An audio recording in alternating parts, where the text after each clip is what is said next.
YCP social media Telugu Desam Mahanadu జరిగిన విధానం మీద విషం చెబుతా ఉందండి. దాని మీద ఇప్పుడు మనం ఒక కథనం చర్చిద్దాం. కడప జిల్లా అంటేనే వైసీపీకి బాగా పట్టున్న జిల్లా. కడప జిల్లాకు మించిన జిల్లా ఇంకొకటి లేదని చెప్పుకోక తప్పదు. అందులో మెయిన్ పులివెందుల. అలాంటి ప్రాంతంలో తెలుగుదేశం పార్టీ మహానాడు నిర్వహించి గ్రాండ్ సక్సెస్ఫుల్ గా నిర్వహించడం మనం అందరం చూసాం. రాష్ట్ర చరిత్రలో ఎన్నడూ లేని విధంగా రాయలసీమలో, ముఖ్యంగా కడపలో వైసీపీ మద్దతు బలంగా ఉంది అనుకుంటున్న ప్రాంతంలో తెలుగుదేశం పార్టీ మహానాడు జరిపి చంద్రబాబు నాయుడు తన సత్తానైతే చాటుకున్నాడు. ఒక ప్లానింగ్ ప్రకారం వెళ్తే ఏ పనైనా సక్సెస్ చేయవచ్చు అనేది చంద్రబాబు నాయుడు గురించి చూస్తే తెలుసుకోవచ్చు. వైనాట్ కుప్పం అన్న మన మాజీ ముఖ్యమంత్రి ఇవాళ కడప జిల్లాలో చంద్రబాబు నాయుడు స్టేజీ మీద వైనాట్ పులివెందల అంటే అందరూ చచ్చిపోయారు, సిగ్గుతో చచ్చిపోయారు. వైసీపీ నాయకులు, కడపలో బలంగా ఉన్న వైసీపీ కేడర్ కూడా చచ్చినట్టే లెక్క. ఎలా ఉంటుందంటే చంద్రబాబు నాయుడు కథ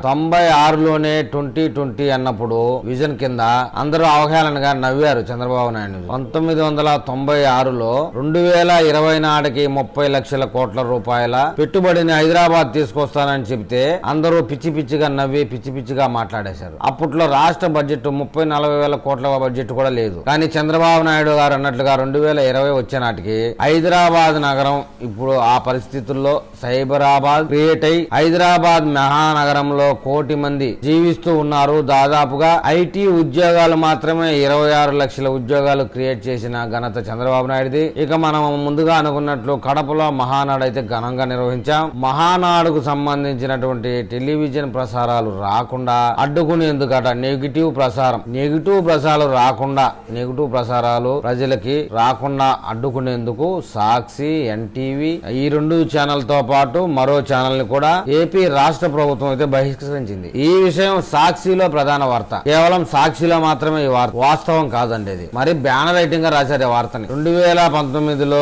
వైసీపీ అధికారంలోకి రాగానే మనకు తెలిసిన విషయం, కేబుల్ ఆపరేటర్లందరినీ విజయవాడకు పిలిపించుకుని బెదిరించిన ఘనత మన వైసీపీ ప్రభుత్వం ఉంది. ఏ ఛానల్స్ రాకూడదు, ఏ ఛానల్స్ మాత్రమే ప్రసారం కావాలని డిమాండ్ పెట్టి మరి ఇవాళ వైసీపీ గెలిచింది కాబట్టి రేపటి నుంచి ఈ ఛానల్ ప్రసారాలు కాకూడదని డిమాండ్ చేస్తూ మీ కేబుల్ తీగలు, కరెంటు స్తంభాల మీద కనిపించవు, ఎక్కడికక్కడ కట్ చేస్తామని బెదిరిస్తూ కేబుల్ ఆపరేటర్లను బెదిరించిన సంగతి తెలుగు ప్రజలందరికీ తెలిసిందే. ఇప్పుడు 3 రోజులు ఛానల్స్ ఆపితే గగ్గోలు పెడతా ఉన్నారట జనాలు. ఇప్పుడు అంతా ఫోన్లలోనే చూస్తున్నారు ఛానల్స్ ని. సాక్షి ఛానల్ గానీ, TV9 గానీ, ఎన్టీవీ గానీ, TV5 గానీ, నా యూట్యూబ్ ఛానల్ గానీ అంతా ఫోన్లలోనే చూస్తున్నారు. ఎవరు ప్రత్యేకించి బంద్ చేయడానికి సంబంధం లేని విషయం. గతంలో లాగా local cable channel, city cable channel ఇవన్నీ ఏమి లేవు. YouTube come main stream 3 channel ఆపేశారు మహానాడు ప్రసారం కాకుండా అంటూ. మహానాడులో జరిగేటన్ని చూపించలేకపోయాం, అక్రమాలన్నీ అని చెప్పేసి పిచ్చవాగుడు వాగుతుంది వైసీపీ సోషల్ మీడియాను కాలు రాస్తా ఉన్నారు, అనగదొక్కుతా ఉన్నారు అని మళ్ళీ అదొక సైడ్.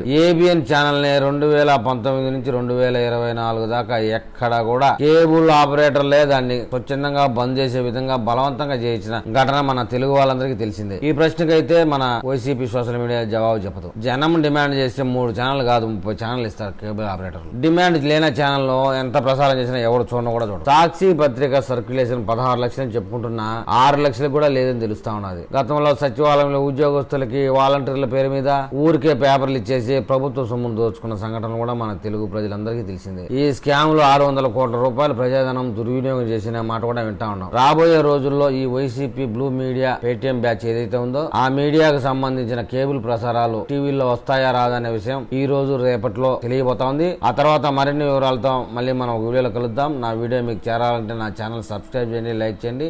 మీరు నాకు ఏదైనా తెలపాలనుకుంటే కామెంట్ రూపంలో తెలపండి.